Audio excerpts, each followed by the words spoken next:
क्या world officially world war 3 में है? ये सवाल आज हर एक व्यक्ति पूछ रहा है। यूएस की तरफ से एक खबर ये आती है कि 22 जून को अर्ली मॉर्निंग यूएस ने ईरान के 3 मेजर न्यूक्लियर साइट्स को हिट किया है, फर्दो, नतान्ज और इस्फहान। अब आप में से कुछ लोग ये कह सकते हैं कि यार बीते दिनों इजराइल ने यही तो बॉम्बिंग की थी, तो अब यूएस ने क्यों की? अब समझने वाली बात यह है कि इजराइल ने सरफेस लेवल पे बॉम्बिंग की और उस साइट को नुकसान पहुंचाया था। पर जब भी ऐसे कहीं न्यूक्लियर साइट बनाई जाती है तो सरफेस पे नहीं बनाई जाती, बल्कि जमीन से काफी नीचे एक पूरा शहर बसाया जाता है जहाँ न्यूक्लियर एनरिचमेंट, हथियार बनाना और हथियारों को स्टोर किया जाता है। तो यूएस के मुताबिक इन साइट्स के नीचे भी वही काम हो रहा था। अब एक बात ये कि इतना नीचे पेनिट्रेट कर हमला कर पाने में अभी खाली यूएस ही सक्षम है, बाकी देश अभी ऐसा नहीं कर सकते सिवाय यूएस के। और यूएस की एक मिसाइल GBU-57 और B-2 स्टेल्थ बॉम्बर के इस कॉम्बो ने ये काम किया और इसके तुरंत बाद व्हाइट हाउस से ट्रंप लाइव आके दुनिया को इस बात की जानकारी देते हैं। A short time ago, the U.S. military carried out massive precision strikes on the 3 key nuclear facilities in the Iranian regime, Fordo, Natanz, and Esfahan.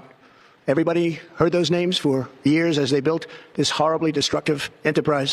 Our objective was the destruction of Iran's nuclear enrichment capacity and a stop to the nuclear threat posed by the world's #1 state sponsor of terror. Tonight I can report to the world that the strikes were a spectacular military success. Iran's key nuclear enrichment facilities have been completely and totally obliterated. और साथ ही Khomeini को indirectly धमकी भी देते हैं। Remember, there are many targets left. और ना सिर्फ यूएस बल्कि इजराइल की तरफ से भी ये स्टेटमेंट आती है। But in tonight's action against Iran's nuclear facilities, America has been truly unsurpassed. It has done what no other country on earth could do. History will record that President Trump acted to deny the world's most dangerous regime the world's most dangerous weapons. His leadership today has created a pivot of history that can help lead the Middle East and beyond to a future of prosperity and peace.